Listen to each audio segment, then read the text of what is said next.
Özde çok teşekkürler. Ben de hemen konuma dönüyorum. Number, welcome. Thank you, Arsoy.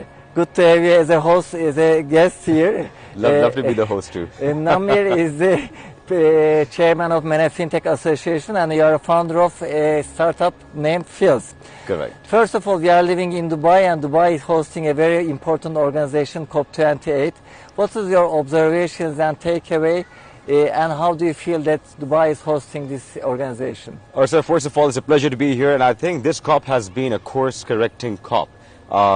It's great to see the amount of leaders that came to this COP, number one. Number two, it was also important to see the sort of this, how this COP set the precedent for upcoming COPs as well. The flexibility, the tolerance angle, most importantly, how the negotiations went. And the COP started at one of the most, I would say, positive steps as well by announcing the fund for the loss and damage. So I believe that this COP has been really a trend-setting COP. The amount of leaders that I have personally met over here has been amazing. And most importantly, the course correction piece that I talk about is so important that now we get clarity on many subjects that were kind of unclear previously. And I am really excited for the remainder 48 hours of COP and looking forward to exciting stuff ahead as well. Okay, let's talk more about like fintech and sustainability. You are one of the top leaders in the region on fintech, and you are leading the agenda for sustainability. And now you are a founder of a new startup. So what kind of solutions or what kind of problems you are solving? So fintech plays a critical and a pivotal role when it comes to this entire transition. The great transition that we're going towards. Let's talk about the problem. The first problem that we are producing 51 billion tons of carbon emissions every single year. We already have 1.5 trillion tons of emissions already in the atmosphere. That also means that removal, the carbon removal piece is so critical and so essential. So one is decarbonization and second is carbon removal. What we do is that we basically realize that in order to basically solve this problem, financial services is a very important fabric that we need to address.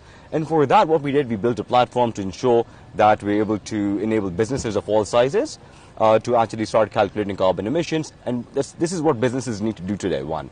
Two, after that, we also try to move the needle to, when it comes to the capital towards funding these organizations or these projects that are being established to further enable this transition. So over here, what we do is that at one side, we aggregate the demand side of the business where we calculate the emissions. And second, we try to also move the needle in terms of capital by enabling capital flowing towards these projects as well, which is critical and that's essential. Okay, now let's talk about the ecosystem. There's governments, there's startups, there's banks. Yeah. I mean, who should take the leading role here, and what should be the next step? So it's not going to be one single solution over here. We need a myriad of solutions over here in order to achieve this great transition.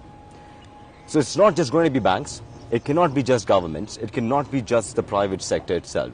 It needs to be a synergy between all the stakeholders that we see around us. One. Number two, it is very important to take sustainability not just as the new wave.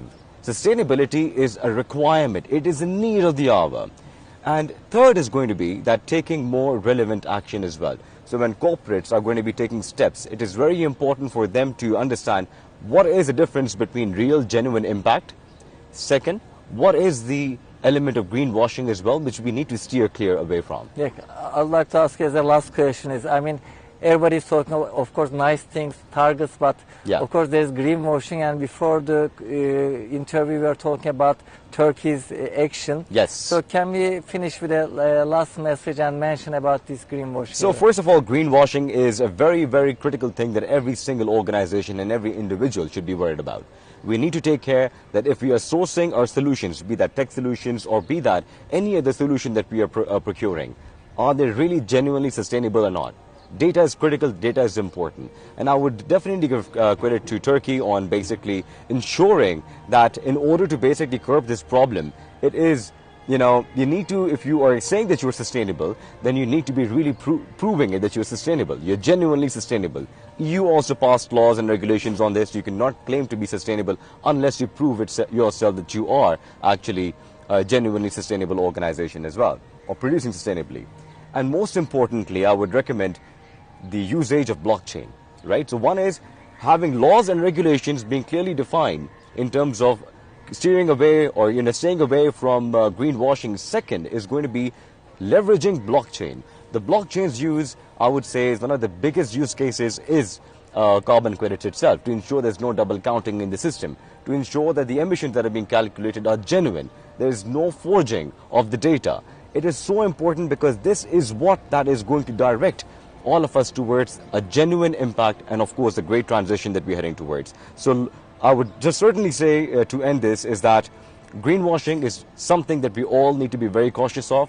Kudos to the governments, to the organizations who have taken this seriously. And third, again, it is our responsibility as businesses, as individuals, as stakeholders of the community to be aware of what is greenwashing and how to avoid it.